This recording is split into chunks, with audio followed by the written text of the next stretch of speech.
तो hello guys, this is Bhaskar Mishra. आज की वीडियो में हम बात करेंगे क्लास 10th की जो अभी हमारा अगला टॉपिक है मैग्नीफिकेशन। और पिछला टॉपिक ने जो हम लोगों ने पढ़ा था वो था कि मिरर फार्मूला, और मिरर फार्मूला को कैसे प्रूव करते हैं। पिछले वीडियो में ये हमने पढ़ने जा रहे हैं मैग्नीफिकेशन। तो मैग्नीफिकेशन होता ये है कि जिसको हम लोग स्मॉल एम से डिनोट करते हैं, स्मॉल एम से, ठीक है। तो मैग्नीफिकेशन का जो हम लोग डिफिनीशन पढ़ते हैं वो डिफिनीशन मैग्नीफिकेशन का होता क्या है। तो हम इसको सिंपल लैंग्वेज में अपने हिसाब से लिखते हैं। तो लिखेंगे, इसका डिफिनीशन होता है the ratio of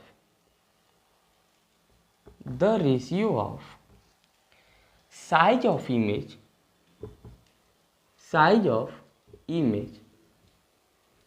the ratio of size of image to the size of object is called magnification।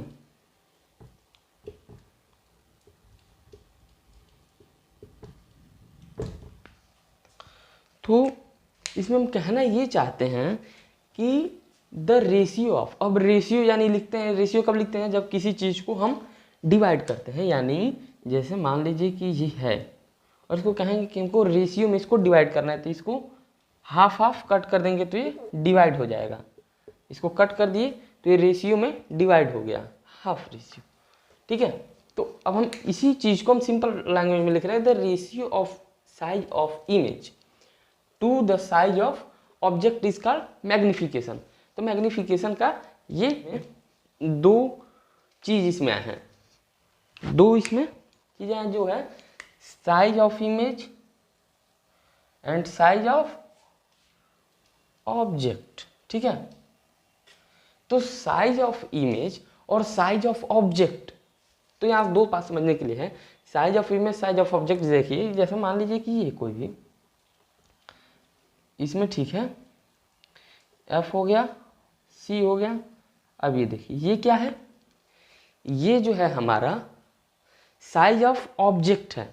ओ गया, फोकस से होकर गुजरा और बना कहाँ पे, गलती बन गया है, इसको सही से थोड़ा बनाएंगे तो यहीं कट करेगा, ठीक है।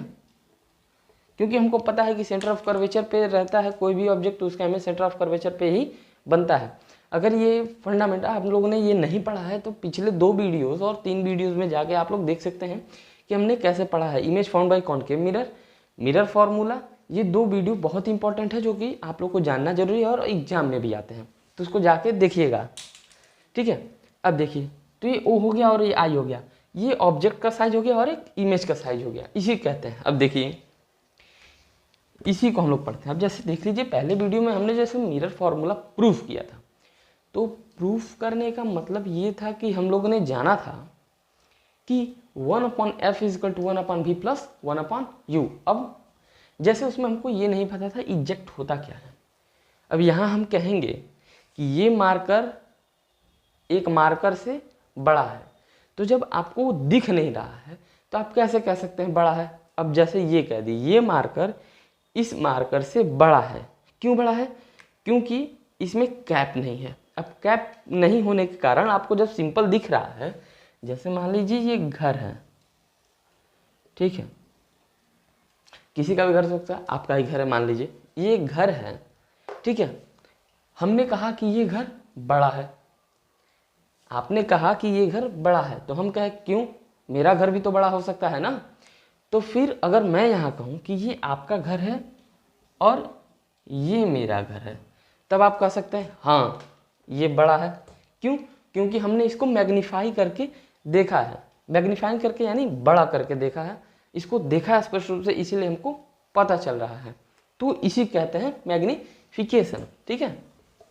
अब देखिए, अब मैग्नीफिकेशन होता है, अब साइज ऑफ इमेज को हम लोग लिखते हैं h2 और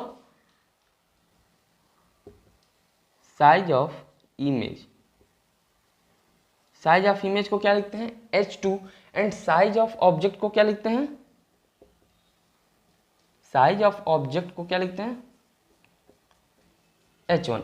कई बुक्स में आप लोग पढ़ेंगे तो ऐसे होगा H1 अपॉन H0, या तो फिर ऐसे होगा, ये कैसे होगा, या फिर ये ऐसे होगा, ऐसे होगा। ठीक है, तो कई जगह इसके लिखने का कोई मतलब नहीं है, जो होगा हमको याद करना है साइज ऑफ इमेज और साइज ऑफ ऑब्जेक्ट। तो अब देखिए, अब हमको इसी में जानना है कि इसमें फॉर्मूला होता है m इज इक्वल टू, यानी magnification is equal to H2 upon H1। ये तो हो गया। अब जैसे मान लीजिए कोई क्वेश्चंस पूछा और उसमें हमको H2 और H1 नहीं पता है, V और U दिया है, ठीक है, तो हम इसको कैसे जानेंगे, V और रूप में कैसे सॉल्व करेंगे? तो इसमें एक होता है, इसको एक और फॉर्मूले में हम लोग लिखते हैं, m is equal to minus v upon you.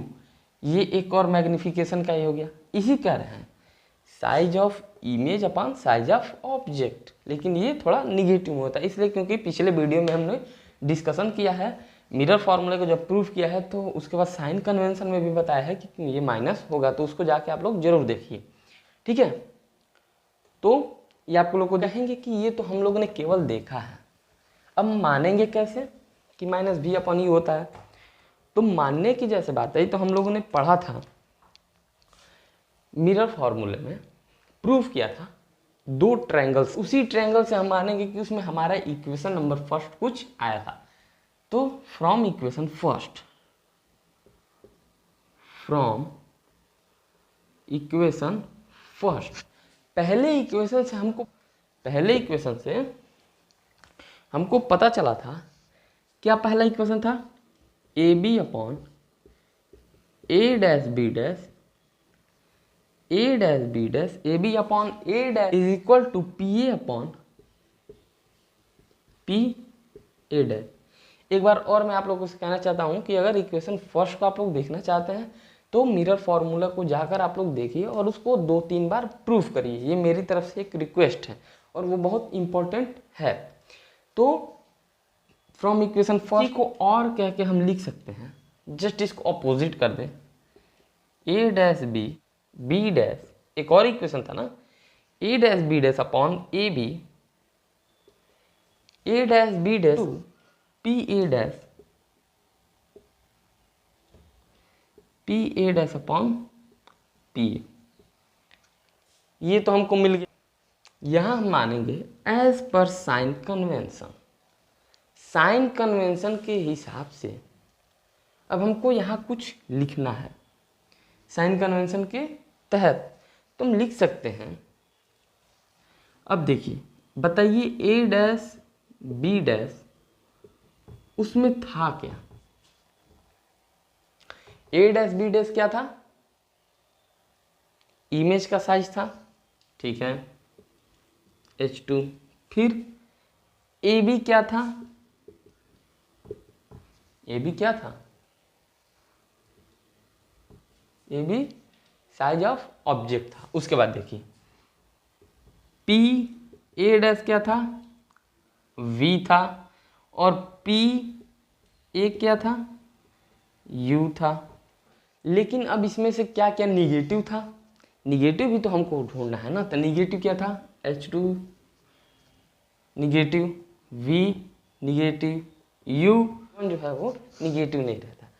तब इसको इसी के पास हम पुट कर देते हैं। तो पुट करेंगे उसी इक्वेशन में, तो हमको मिलेगा minus H2 upon H1 is equal to minus V upon U, ठीक है, minus V upon minus U। तो हम एक एक माइनस को कट कर देते हैं, ठीक है। तो क्या हो गया? H2 upon H1 is equal to minus V upon U, minus V upon U हो गया। अब हमको पता है H2 अपॉन H1 को हम लोग M लिखते हैं, तो M is equal to minus V upon U, और यहाँ ब्रैकेट में लिखेंगे कि M is equal to H2 upon H1 होता है। तब जाके एग्जामिनर जो होगा वो खुश हो जाएगा और इसी को देख करके आपको नंबर दे देगा, ठीक है। ये दिखाना बहुत ही जरूरी रहता है साइड में कि कैसे हम हमको लिखते हैं। नहीं तो सीनियर क्लासेस में ऐसे लिख देते हैं, इसके नीचे ऐसे इक्वल टू का साइन दे देते हैं जैसे आप लोग 9th में पैरेलल बनाते हैं वैसे इक्वल टू साइन दे देते हैं और इसके जगह पे m लिख देते हैं, तो हमारा m जो होता है प्रूव हो जाता है। फिलहाल मैं इस वीडियो को ये ख़त्म कर रहा हूँ क्योंकि ये एक छोटा टॉपिक था मैग्नीफिकेशन, और इसके बाद आने वाले टॉपिक जो है थोड़ा बोल्ड है और अच्छे हैं जिसको पढ़ने में मज़ा आएगा। मिलते हैं आप लोग से अगले वीडियो में।